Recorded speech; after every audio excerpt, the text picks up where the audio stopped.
Welcome everyone. Today we have our 432 episodes, and we have our world famous speakers. We will discuss about blockchain technology in microgrid. We have our world famous speakers, Professor David Smith, Mr. Marshall, Mr. Mark Lee, and my friend Mr. Jason. So I want to start from Professor David Smith. How you want to analyze today's topic? Well, Sharif, you always get the topics that are on the bleeding edge, and this is another one of them. Uh, the as you look at the blockchains and microgrids, let's just kind of set the marketplace with it a little bit. A blockchain, in the simplest way to look at it, is it's a time-stamped series of records that cannot be changed, that is managed by a cluster of computers, a peer-to-peer relationship of computers that are not owned by any single company or organization. Um, each of these blocks of data are secured and bound to each other using a cryptographic approach, which is what the chain is called. Uh, Oftentimes, blockchain is associated with Bitcoin, but blockchain is so much more than that. It's really things that, as you look at it, it's a way to track what you're doing. Microgrids, though, is an evolving area. And what a microgrid is think of basically local ways to generate power that can stand on their own. So in the developing world, here we see microgrids where people decide to go off the grid. You see microgrids that are attached to some of the larger central power grids. But to be a true microgrid, they need to be capable of being an island to the other ones around them. Just having a rooftop solar, rooftop wind, or a community solar garden uh, really are not true microgrids. Uh, Microgrids are not new, but until fairly recently, they've been little known in the grid connected world, which in the past has provided really high quality, reliable powers. If I look in areas outside of the developing world, and particularly the developing world and others, microgrids have been around for decades where there's no alternative. So where there is no central power grid, and with a bunch of the changes in Did the we lose world, your audio? and with that, we're beginning Oh to see no, it. we And lost him. microgrids and blockchains are transactions moving peer to peer energy from places. It's being able to take the energy that you're producing in your microgrid. If it's a large enough microgrid, share it, power it with others in your microgrid. And if you are in a connected series of microgrids to microgrids, it's a way for you to do what's called wielding energy. And that is moving energy between different places, tracking it, and being able to be reimbursed for it. So at the high level, that's kind of where blockchains and microgrids uh, come together, and why the concept of blockchain and microgrids is important now is that you've heard us talk about we're increasingly in this connected world, but we're in times where critical infrastructure is being challenged as the world population continues to grow, as we try to grasp with climate change, which is taking a lot of the traditional energy sources offline, like the coal plants and others like that, which contribute to global warming. So that is why microgrids are also springing up more, plus the need for precision power. So high level introduction, Sharif. Thank you, Professor David Smith. We have our another world famous entrepreneur, Mr. Marshall. So, how you want to analyze today's topic? Thank you, Professor David J. Kelly, for joining today's session. And Mr. David's Marshall. here. Mr. Marshall, can you hear me? Yes. Yeah, I can Yes. hear you. Can you hear me? All right, great. Yes. So Yes. thanks for giving me the opportunity to be on this panel and with all these esteemed gentlemen. I think David once again has articulated very succinctly what a microgrid and its connection to blockchain is, and vice versa. I'm here to give you a practical application that we're doing. So we have, as everyone who's seen these shows before, I've been on a number of these panels, and I always introduce myself as our company that is involved in climate restoration and climate repair. As part of that process, we use pyrolytic carbon capture and storage technology to convert waste of all kinds into several outputs. One of those outputs is syngas, which can create electricity, thermal energy, which actually is used in many capacities like cooling or heating, as well as drying the feedstock that comes into the system, as well as the third element, which is known as biochar for most people, which can be used to reduce environmental impacts. The connection to blockchain and microgrids for us is very significant. And I think David articulated it very well, that microgrids have been around a long time. But what's different now for the microgrids that we're bringing to the table or to the market are these smaller systems. We have large systems that process 120 metric tons a day of waste into these outputs. But we also have smaller systems that can be deployed in third world locations, especially villages where it's very hard to have electricity or clean water or things of that nature. And we can also lower GHG emissions in those locations. And the way we go about it is blockchain technology ties right into being able to convert the syngas, which is a GHG emission, by the way, that comes out of the end of the pyrolysis system. And we turn that into a clean energy source. But we do it using blockchain to measure the waste that's going in and to measure the outputs that are going out, both the electricity, as David articulated, as well as the char that comes out the back end. And this is important because if we don't do that, there's many opportunities to lose the efficiency of the system and also not create a viable opportunity for the villages and locations that are off the grid. So I think what David articulated is right on, spot on. And what we do is the ability to actually implement that. So I'll leave it there for now. Thank you. Professor David J. Kelly. So we are discussing about blockchain technology. So how you want to analyze today's topic and how actually the developing world, they get benefits through this technology. Well, blockchain or distributed ledgers, I mean, you can use it for just about anything where you want to, you need a trustless system or, tracking, whether it's credits or tokens or whatever it is, between different accounts or people or systems. Like we're looking at using it for, resource management with AI systems, but one of the cool things with blockchain is that anyone can use it, and there's not a lot of resources you need. So in like the developing world, anyone could be able to use it from whether it's a phone with your Coinbase wallet or for some other application that doesn't require necessarily big powerful computers to do something with.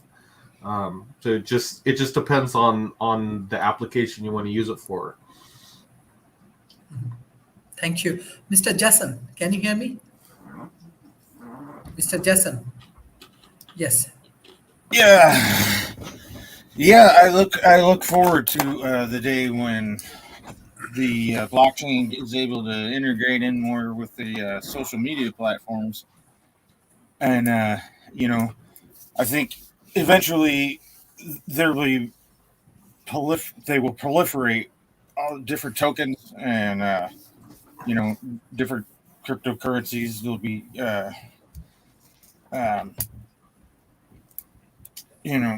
I'll just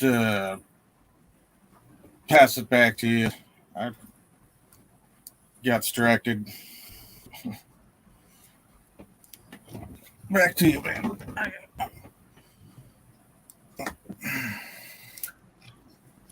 Okay, Mr. Markley. Yeah, you're talking about microgrids, and when I think about microgrids, and it comes back to something that David was talking about, I was guessing that I was thinking about some of the early history, because I do agree that they've been around forever. I believe even the Incas in Peru were using some of those microgrid kind of systems in the way that they were doing their entire kind of irrigation and things along those lines. So it's definitely not anything that is new in that sense.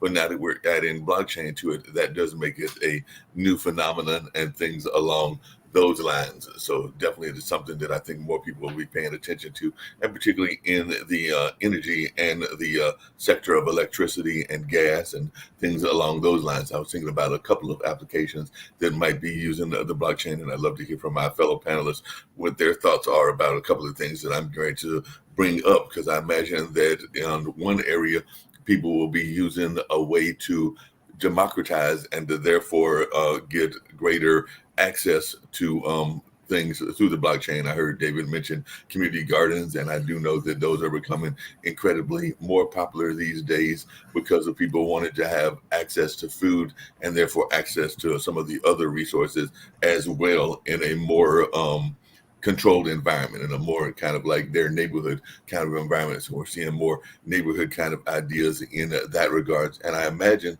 that we're talking about cryptocurrencies and things along those lines, that eventually, instead of paying for your gas through the for those that drive, and I am not a driver, but for those that drive, I imagine that instead of paying with the dollar bill or the credit card, that you will be paying through the blockchain and through cryptocurrency. So I can see that as being something else that people will enjoy, particularly as we get more democratization, not just of the money, but also of some of the resources as well. I know that right now we're very much in a kind of environment where a lot of power players, whether that's OPEC internationally, or whether that's some of the major oil companies, even here, like those that come out of Texas and Alaska, pretty much control a lot of our centralized oil and our centralized energy and things along those lines. So I think that that's why a lot of people are looking at some of this blockchain technology in the sense of solar power, in the sense of wind power, and in the sense of other kind of ideas as well. So it just seems to me that part of what we're trying to do is give people greater opportunities to get to the resources that they would like, and not necessarily at the price points that are going on right now. Like I said, I'm not a driver, but from my friends that do drive, they tell me that the gas prices are continuing to climb, and we know that that always happens right around holiday time. And if we can find a way to drive those prices down, I imagine most people will enjoy that. But I'd love to hear from David, and if I am correct, both about the historical element by using that Inca example, and also if we're going to see kind of what we saw with money, in the sense of how cryptocurrency has impacted money and how it might impact some of our energy resources and some of our utilities as well. Because at the end of the day, whether you live here or whether you live in Malaysia or whether you live in Japan, that is a lot of times what people are concerned about is the day-to-day impact, because we all need our water, we all need our electricity, whether it's centralized electricity or whether it's more government regulated electricity, and of course we all need our currency. So is it going to widen the scope of what we have access to at a cheaper price point, is the question that I would ask. And since David and the other David seem to be our better experts in everything, Marshall as well, I would love to hear their thoughts as to whether it's going to give greater access to the common man. Thank you, Professor David Smith. We have some specific question. Let's say some number one, what are the benefit to using blockchain with smart grid? And actually, if we explain more what blockchain can do for power grid. Okay. Well, there are a lot of benefits to using it that way. One of the big advantages of using blockchain is it has the ability to be transparent, so you can begin to see it. Some of the experiments lately in connecting blockchain and microgrids is, for example, one up in New York City, where Rolls-Royce and others partnered. And in this block in New York City, they put solar grids and wind power on top of many of the apartment buildings there. And what they did is they created a microgrid there, but as opposed to having a operator manage the microgrid, each of the tenants in those apartment complexes were able to go in and manage their own power consumption, manage where they got power from.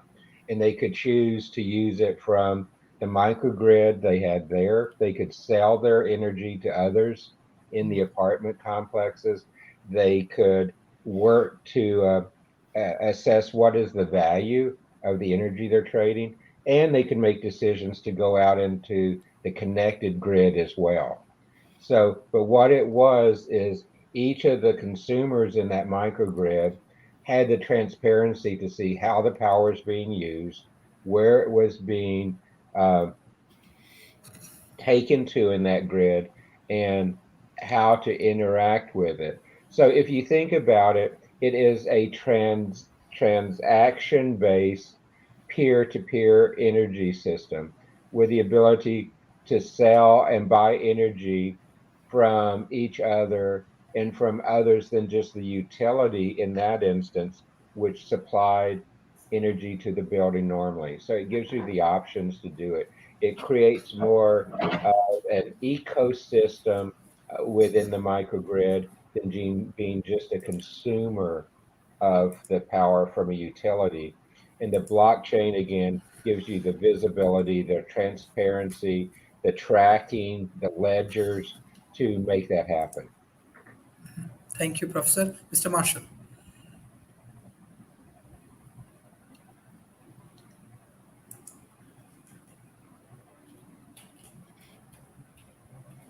He's having technical difficulties.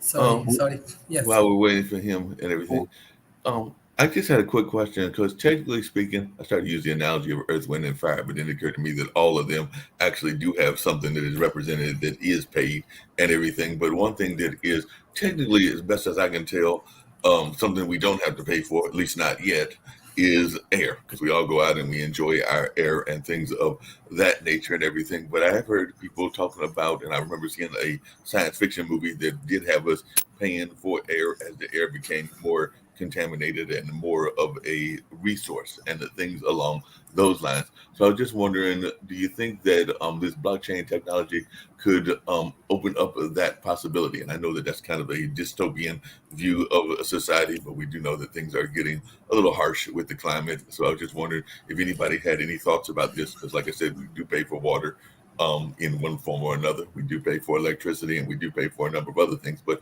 technically speaking, we don't pay for air yet. But that could be just a yet matter. Well, I Well, remember Mark, when we you didn't must pay not for live in a water. college town. You know, What do you mean by that? I live right next to Duke. Well, here in Austin, if I go down on 6th Street on a weekend night, college students in particular will stop and pay for oxygen, and they'll stop and pay for an IV to get more electrolytes in their bodies so they can drink more.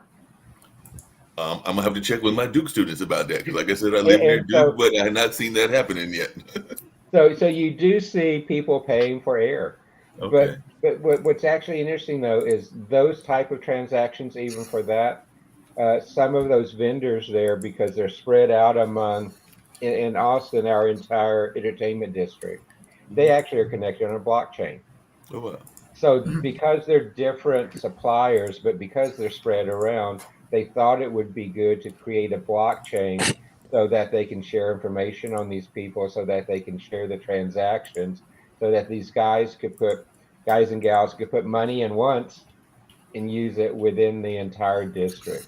So that's a great example of a blockchain use, and that same type of use, how they're sharing oxygen and electrolytes, is the same thing that the energy microgrids are doing too, where you get a group of people with common interests beginning to use the transparency to get it done.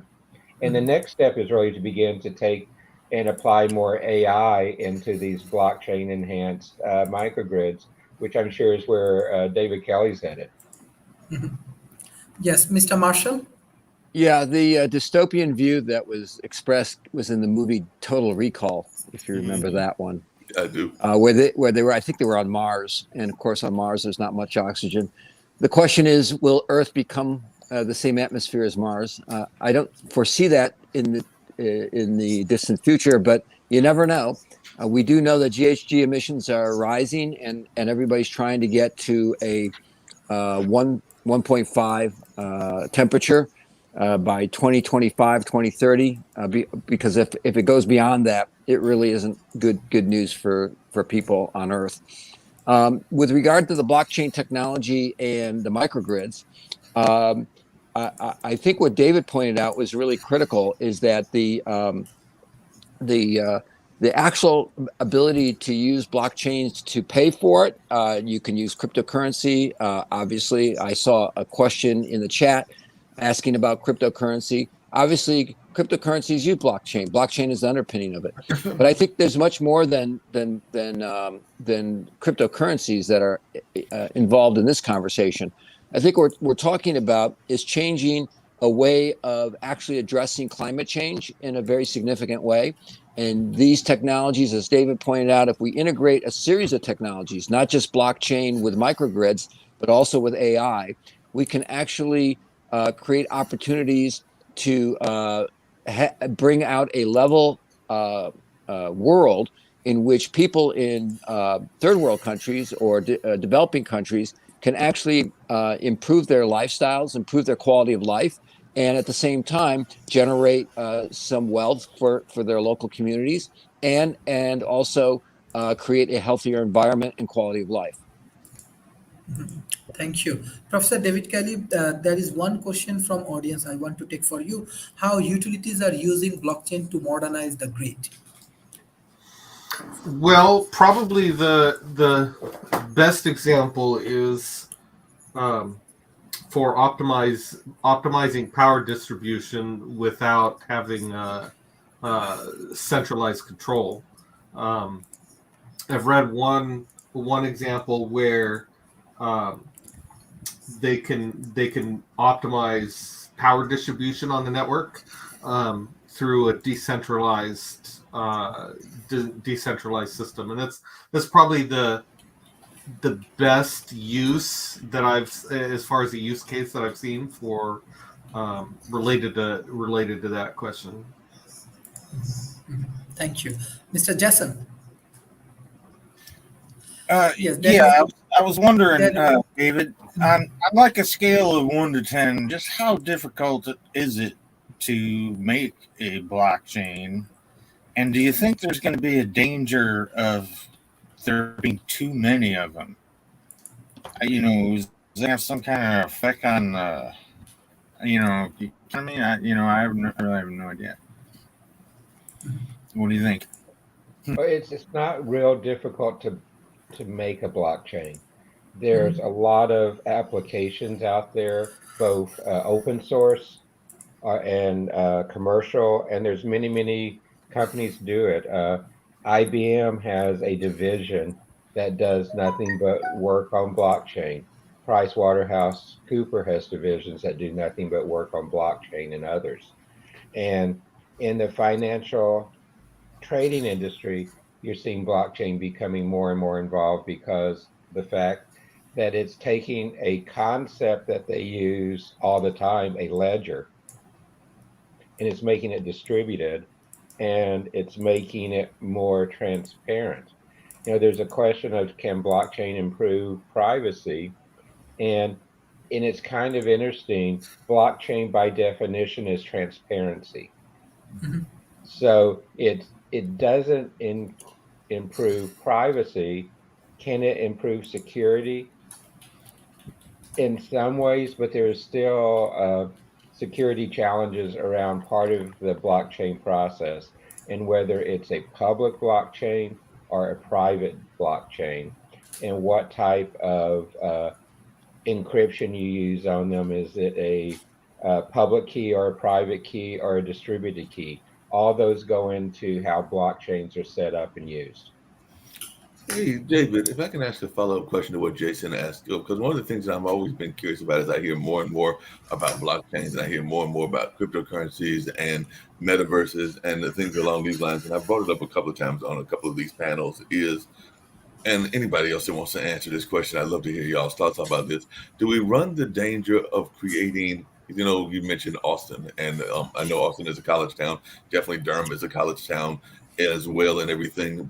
And a lot of times when we think about college towns, we think about how they become silos. And I wonder, do we run the risk of there becoming like every family, every community becoming its own individual silos, and we kind of lose the global appeal that a lot of people love about the world we live in right now, particularly as we become more connected through the internet. But I'm wondering about if everybody has their own dollar, their own energy, their own everything. Why do you need to go to, say, Malaysia? Or why do you need to go to Nigeria? Or why do you even need to go from Durham to DC if it's all in your own individual environment? And do we run the risk of us becoming nothing but a village of individual silos where everything is self-contained? Marshall, you want to handle that one? You want? Sure. So I understand the question and I understand the concern. It's a good question and an excellent concern, but there is the news is not good or bad. The news is it is what it is. Blockchain technology is a technology. Like any technology, it can be used for good or bad. It can also be used for many different purposes. One of the benefits or attributes, actually, I think the best term is attributes of blockchain, is it's decentralizing. What it does is it decentralizes certain kinds of transactions. In cryptocurrency, it's obviously decentralizing the use of funds and money. Certain states like Ecuador have already adopted blockchain as blockchain as underlying for a cryptocurrency. The problem with that right now, currently, as it is adopted, is that you have central currencies like the euro, the British pound sterling, the US dollar that are dominant right now. Will they change to cryptocurrencies? We shall see. I don't see it happening in the foreseeable future, but it's possible. But other things have to happen that address your concerns in order for that to occur. So there has to be some sense of credibility. And really, if you think about it, the market will determine that. And what does the market look for? The market looks for security, for trust, transparency, and reliability. Those are the attributes that it's going to need. Cryptocurrency can deliver some of those, but it can't deliver all of them. The other thing that we talk about cryptocurrency, but blockchain has so much more to it than just cryptocurrency. So, like I said, in our systems, we're using blockchain to measure what we call the feedstock or the waste that we're putting into our systems. We turn waste into resource. And you have to measure that because, like anything else, if you have a resource and somebody they're supposed to put in 2 tons of material into the system and only 1.5 tons going in, and it's not being measured, you're having a problem right there. So measurement is one of the key attributes in addition to decentralization of blockchain technology. The microgrids, on the other hand, have been around a long time, but what blockchain brings to the microgrids is some control and some ability to decentralize. Now, interestingly enough, it's new startups that have brought blockchain to microgrids, and they're making headway. But I've got news for you. The utility companies are waking up. They've got lots of resources and capital in which to implement this in, and they themselves are using blockchain. They're beginning to use blockchain technology, and they're moving towards microgrids. So you may have a Con Edison in New York. You may have some other utility, PG&E out in California, that are have been centrally locating and distributing electricity and power throughout the grid. But as we get into these environmental impacts that are coming towards us, blockchain and microgrids are actually a solution to help offset to get carbon sequestration in place and reduce GHG emissions. So one of the things that I think that is a benefit, I can understand the concern about being a threat, but I think the threat is not as great as the benefit if it's used in a transparent mechanism. Now, like anything else, you can use tools and you can create havoc with them. But I think that there's going to be enough work done on this in a secure manner. People are working on it. Whether it's right there yet or not, I don't believe so. But I believe we're getting there, and we're getting closer every day. So I think the response is, yes, it can be a threat like anything else, like any other technology. But I think the benefit is far greater than the threat because it can actually reduce environmental impacts. Hey, Marshall, just a real quick follow-up to you and everything, because I've seen you on the show a couple of times and everything. Is it my understanding, because I do remember my parents were briefly into gardening and doing even a little bit of farming and everything. Yeah, because Dad had a company called And a Mule, which is kind of a play off of 40 Acres and a Mule and everything. But I remember a lot of play on the 70s and maybe even to some degree the 80s and definitely the 60s in the compost gardening and things along those lines. So it sounds to me like what your company is doing is a more high-tech version of the old school compost gardening. Is that a correct assessment, kind of what the company is doing in the sense of using waste? Because that's really what compost gardening was using our food waste to try to make better energy and better gardens and better whatever else we might want to use the compost for. So is that a more layman definition of what your company is doing? Well, one could say that, but actually it's much more involved than that. We take all kinds of waste and we transform them. Our company, we can transform them into lots of things like wood vinegar, biofuels, and things like that. But in the marketplace of the current marketplace today, the best use of waste today is to sequester carbon through a material that is commonly called biochar. Biochar has been used and been known, and it's got its reputation as a soil amendment. But biochar can also be used to create building materials and sequester carbon that way. It can also be used to make a macadam or paving material, so you can pave roads. And currently, right now in Australia, they're taking char from waste and they're putting it into macadam, and they're paving the roads in the outback that way, and they're sequestering carbon. Another use of it is to create a material that is known as a material that sequesters carbon through graphene-like material. It's not graphene, but it's close to it. And graphene, as you well know, is used in electric batteries and other materials to create electricity and other power systems and circuits. So there's just so you know, there was originally the 55 uses of biochar. Then Kathleen Draper and Albert Bates. Albert Bates is a very famous environmental writer. They co-authored a book called Burn, Cooling the Earth Through Burning, using pyrolytic carbon capture and storage systems to create 100,000 markets of biochar. As the co-chair of Working Group 3 in Cost Action paid for by the EU Parliament, my role was to determine how many markets are out there. There are over 500,000 markets to use this waste, and soil amendment is just one of them. And there's a lot of issues in adoption of that.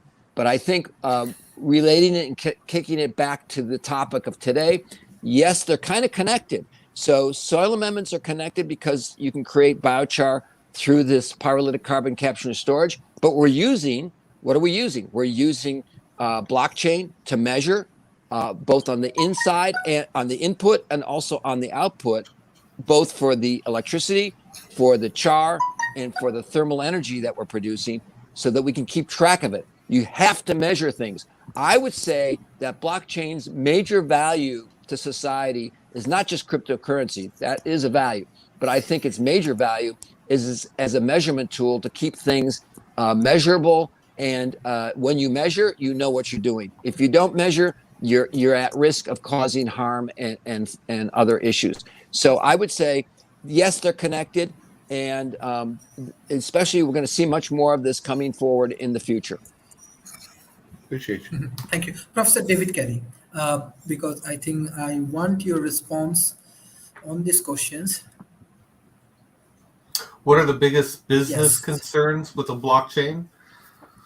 Yes. Well, I really think that's going to be different in individual markets. You know, it's one thing in a financial market where they're actually talking about blockchain in place of traditional fiat currencies. versus like the energy optimization example in power systems or power distributions, or like for our lab where we're talking about using it for resource allocation. So I think different sectors will focus on different elements of the blockchain or blockchain technology as it relates to their particular industry. Professor David Smith, I think this is very basic question, but it will be helpful for our audience, like primary purpose for blockchain and yes. I love her questions because she always puts good questions into almost every show. Sharif, I think you have a groupie there for you. Blockchain's purpose really is to take the central concept of ledgers, of being able to track what is there, and pulling it into the network world. How can you take these ledgers and make them work globally? How can you take them and make them transparent? Where you begin to see some of the early views of blockchain outside of cryptocurrency was, for example, using and tracking oil shipments around the world. A ship might leave Saudi Arabia, and by the time it got to Brazil, 20% of the oil was no longer on the ship. And so what happened is some of it was being sold to other people along the way. But when they got to Brazil, they tried to charge the whole value of that oil. So it was a ledger system to track it. And what blockchain did is take these distributed ledgers and added transparency to it. And it took it out from one company owning the ledger to multiple organizations having copies of the ledger that are updated in real time when changes are made. And that's the real benefit of blockchain technology, is it's not centralized controlled, and it's transparency of the ledger function. I'd like to add one other thing to that. Yes. I think David hit the nail on the head, and that is that blockchains operate in the distributed ledgers. They're ledgers. They're like contracts. And everybody's referring to currency, but they're also, as David pointed out, they're used in contracts. And the contracts cut out the intermediaries. And they operate as a distributed ledger and contain a continuously growing list of data records called blocks. That's why they're called blockchains. And they're connected together as a chain. And the blocks are time-stamped. They're shared. They're unalterable. That's really critical. And they're connected to preceding blocks as in the chain. So I just wanted to add that component to it. Yes. One thing, I want to bring some different point for David J. Kelly. I think you also can remember there was a debate in between AI and Harish Natarajan. That is actually our friends. Actually, World Talent Economy Forum, we go for the biggest collaborations with International Islamic University, many world-class debaters. They produced, and beside that, many famous debater like Harish Natarajan, they will join in World Talent Economy Forum. If we offer a debate in between AI and the world-class debater from debating community, like your AGI lab can do that. What exactly are you wanting to debate between AI and blockchain technologies? Yes. No, AI and example in between AI and a debater from debating community. Maybe we can do debate in blockchain technology. What would be the topic? What exactly? No, topic we will decide. But definitely we know that from the debating community. Can I share this Harris debate with this like this IBM debate? Sure. Yes. There was a debate that I participated in. Gosh, I think it was like 6 months ago. It was a good one too. Yeah, around narrow Yes, and AI and AGI. okay.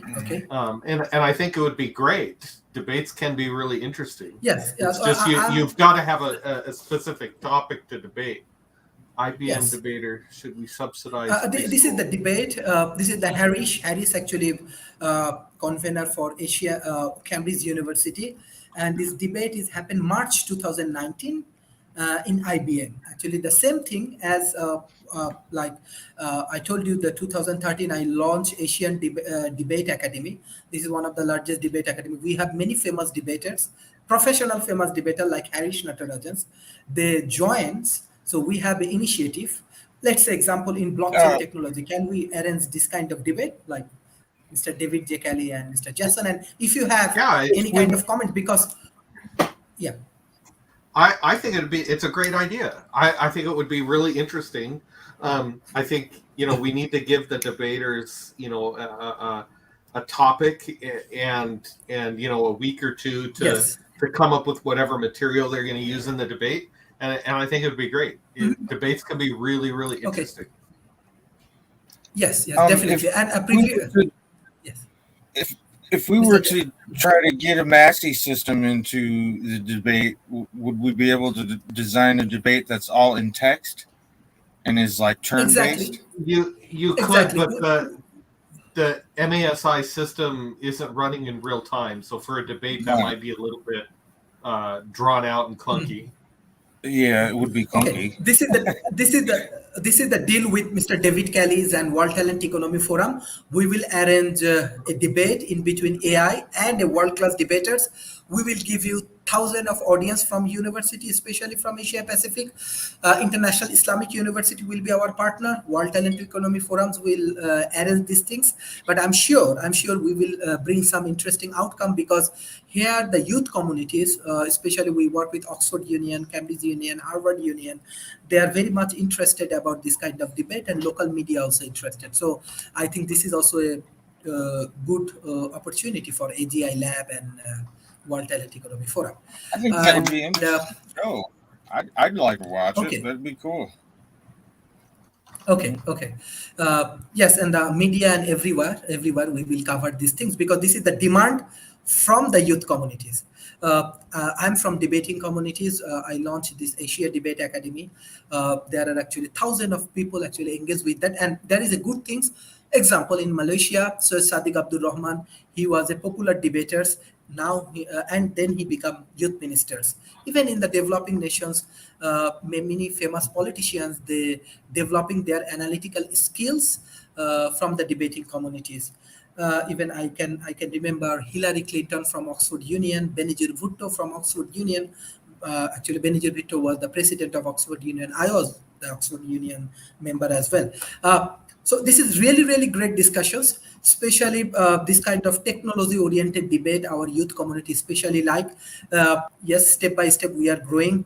Our next initiative, definitely we can arrange debate, as well as we are working with Islamic finance. We are developing a process that how we can solve this Islamic finance problem. Many of the speakers actually working.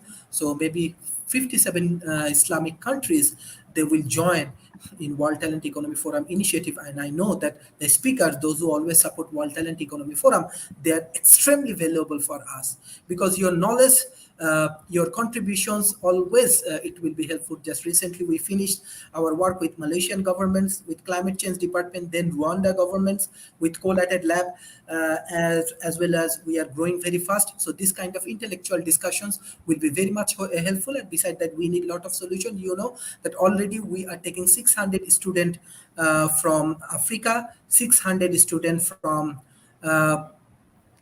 India, and these are the students. They will get different kind of training, and definitely debate is one of the important perspective. If AGI Lab support us, and all of our speakers will be adjudicators for this debate.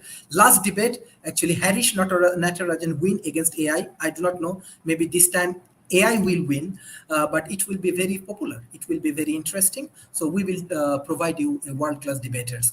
So thank you everyone for joining today's session. This is really great discussions, and I request all of our audience, please share our content with your government, with your corporation, and with your academy. And I believe this next year we will produce 1,200 youth, and next 5 years we will produce 1 million people, because many governments, especially from the developing world, university, different think tank, media, corporation, regularly they are joining in World Talent Economy Forums, and they believe that how we are growing, how we are contributing through our open dialogue, through our class, through our research. This is extremely important for this thing. Yes, that we are developing our lab, those who want to support our lab, because we have to train millions of people. No choice. Those who want to support as a professor, as a researchers, if you have the technology you want to support us, yes, we are going for fundraising, because we need to support a huge amount of students. You can join in World Talent Economy Forum initiative. So that is things I didn't go for the conclusion. I want to start from David Smith. Well, Sharif, you pick places where that the intersection between blockchain and energy is really developing very rapidly today.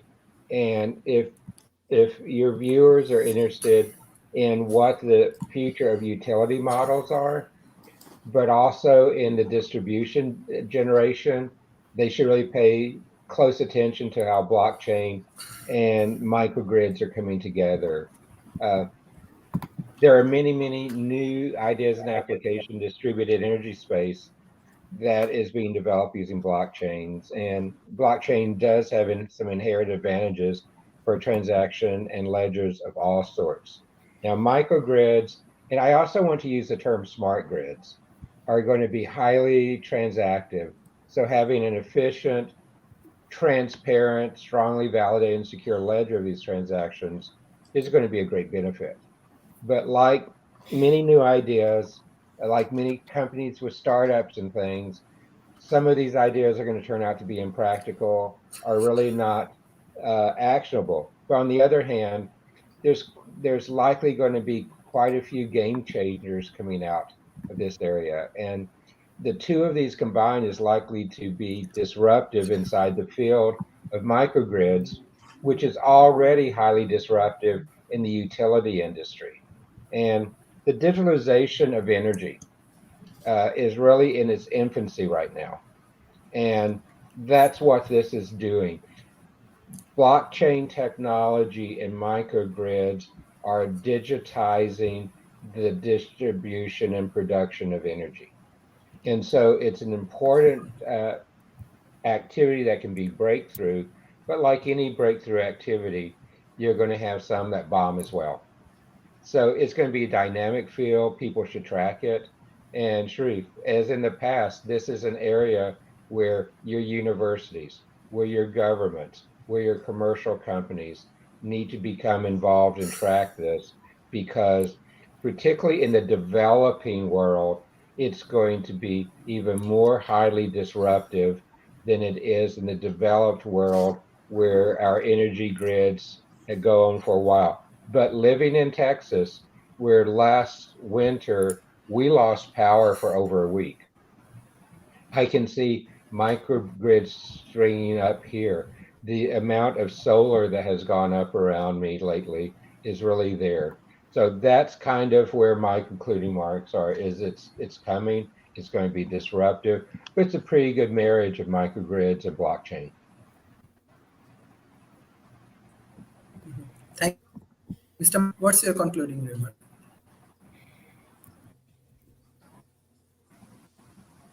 Mr. Marshall. Oh, okay. I thought you were talking to someone else. Okay, I got you. So to follow on what David said, I totally agree with him. From my perspective, I would add another element to what he spoke about, and that is, yes, you're going to have winners and losers. And the primary purpose of blockchain is measurement. That's one of the questions that are out there. But I would also like to state that blockchain and microgrid technology combined along with AI, what David appropriately called smart grid, and that's where we're moving towards, is going to be it's going to become common practice. It's an adoption curve. It looks like a normal standard T curve, but there's a little kurtosis shift to the right on it, so it's a little more conservative right now. But I think we're going to see kurtosis shift to the left as the environmental issues come to the fore and literally force society, whether it's universities, cities, businesses, communities like in Texas when they lost a lot of their electricity. We're going to see the adoption of all these technologies, and the blockchain and the microgrid are going to play a major role, and we're going to see greater adoption of it over time. Thank you, Sharif. Thanks, everybody on the panel. Mm-hmm. Thank you, Mr. Marshall. Thank you, Mr. Marshall. Professor David J. Kelly. I think for my concluding remarks, I'd just like to say that blockchain and distributed ledger technology is really something that we can apply to just about any industry, whether it's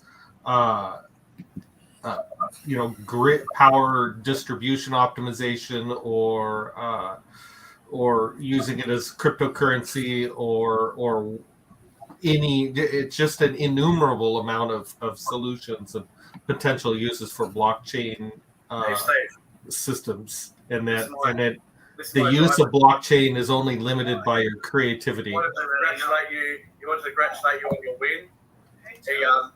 He will not forgive me for assisting a Democrat, but I said that you're got a hot mic. Sorry about that, Mr. Jason.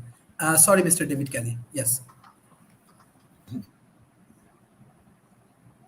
Oh, that was my comment. Yeah.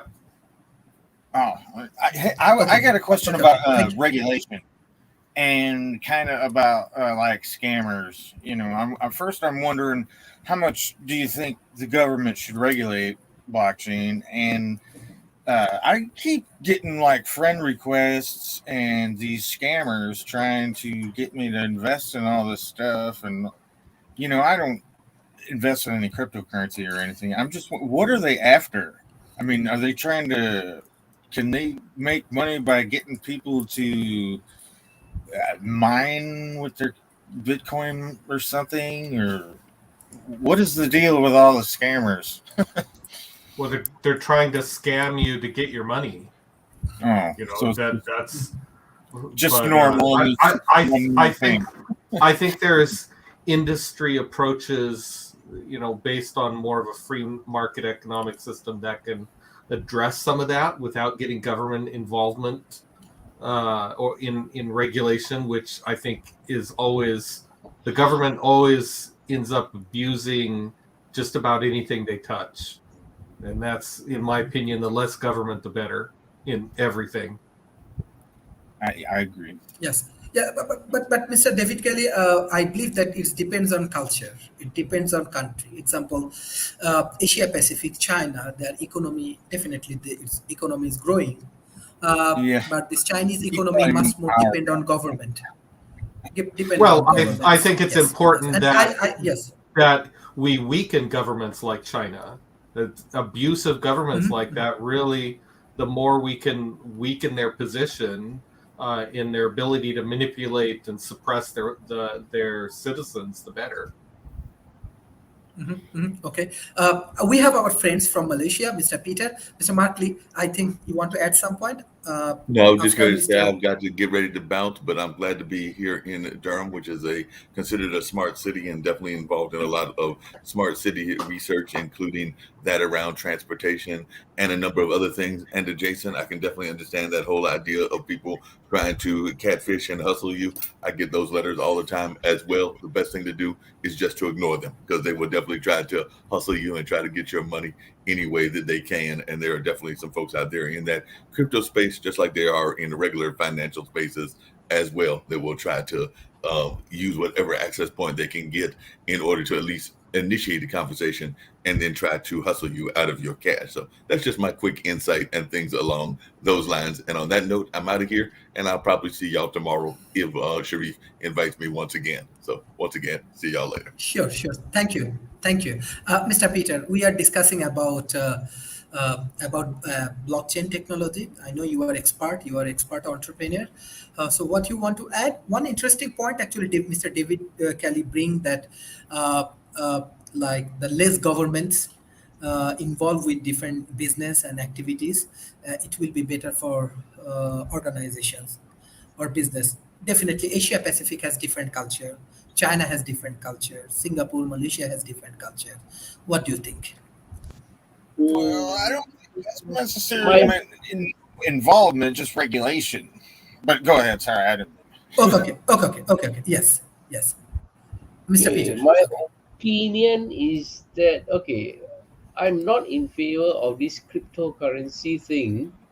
As number one, I'm always a conservative guy, and I prefer things to be regulated. Yeah, and no, the problem about crypto and blockchain, the whole industry is that it's not under any control. If let's say we lose the money, who are we going to complain to?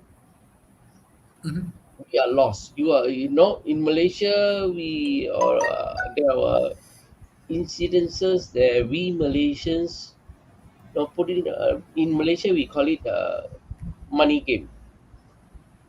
Okay, they are all scams, and they also use coins, the so-called cryptocurrencies, in their own name. And the thing is that after the so-called the creators, they earn quite a lot, they just shut it down. There is no control. I will prefer something that's a bit regulated, so that if anything happen, we can make an official complaint, and the authorities, at least they will go and check. This is for the safety of our hard-earned money. Okay, as for me, I would prefer to go something into cover where I can do investment with calculated risk. Right? Yeah. Where we talk about China, can I suggest all of you to read one book called Cashless by I think Mr. Turin, Turrin. Get the book by this Turin, and he details a lot of things about this online, the e-coins in China. Whereas China is different. China, you exchange your physical money for the e-money first. That's why they call the e-yuan. And this e-yuan is regulated by the Central Bank of China. Whereas this cryptocurrency, the other cryptocurrency, right, Ethereum, Bitcoin, and the others. Okay, can I ask you all, gentlemen, do you know who is the owner of Bitcoin? Who? Any one of you? Who is the owner of Bitcoin? No one, right? It's a distributed ledger.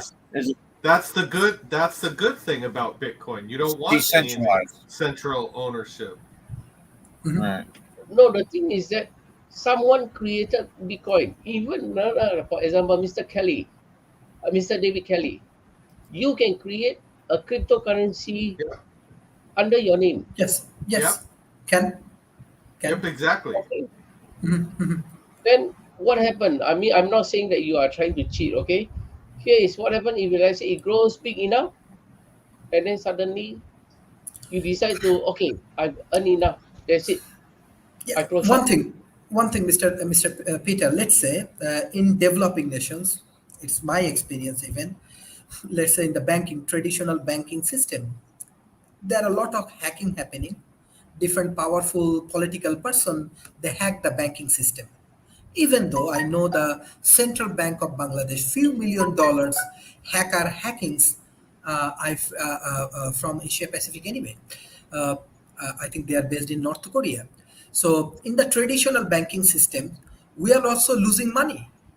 True. And many businessmen, political person, they are hacking the banking, and they are hacking billions of dollars. So what do you think? What do you think? Is it good, or Uh, decentralized money is good? Decentralized, I believe it is good. Mhm. Okay, but there must be something to regulate it. Okay, Okay. there must be a body to regulate it, to make sure that there's, okay, for, do you all know that why China banned Bitcoin? Why? Recently, China banned. From the Because, research that I made, China banned Bitcoin is number one. A lot of mining and it's using a lot of energy, which is costing China a lot of money. So that's why this is one of the reasons why they ban Bitcoin. The second reason why they ban Bitcoin is, Bitcoin and the other cryptocurrencies are being used by the underworld. This is what I mean. The underworld, like terrorists and all the dark things. So this is what the government says. No, we don't want all this. But they are okay with the yuan is because it is controlled by the central bank. This is what I understand. I'm not for China, neither I'm against any cryptocurrency. I got a friend, one of my investors, actually a gentleman. I'm in the financial world, so I got many investors, and one of my investors has about more than 500K USD, and he forgot his Bitcoin account number. Bye bye. No way you can retrieve that. Do you want this to happen to your hard-earned money? Well, that's an acceptable risk. Yeah. So I mean, if you are able, you want to take the risk, by all means. okay. For me, I've been conservative because I'm a financial planner. I take a conservative, as I say, as long as it's enough to cover my daily expenses or not to live a comfortable life, enough for me. No need to have too much. You Okay, know, thank you. Thank you. because This is actually great discussion, really great discussion. We will arrange debate with AGI Lab. We are committed to we arrange a debate in between human and AI. So definitely we will analyze which topic will be good for our debate. Soon we're going to arrange this kind of things, and we like this kind of argument or analysis, especially our audience like. So thank you, Mr. David Kelly, bring very interesting point. Mr. Marshall, always you guide us in an interesting way. Mr. Jason, I think you want to add any point? Yeah, it would be a good topic for a debate is whether or not a being needs a body to be conscious. Okay. That would Okay. be Okay, uplifting. we will discuss. We will work together. Our debating, we have a professional team. We will work together, and I'm sure it will be very good opportunity for our youth. Mr. Peter, thank you for joining today's sessions. yeah, Thank you, everyone, and bye bye and take care. yeah. Take care. Good health and God bless everybody. Thank you. Take care. Bye bye. Bye, Stay everyone. safe. Yeah. Stay safe. Bye bye.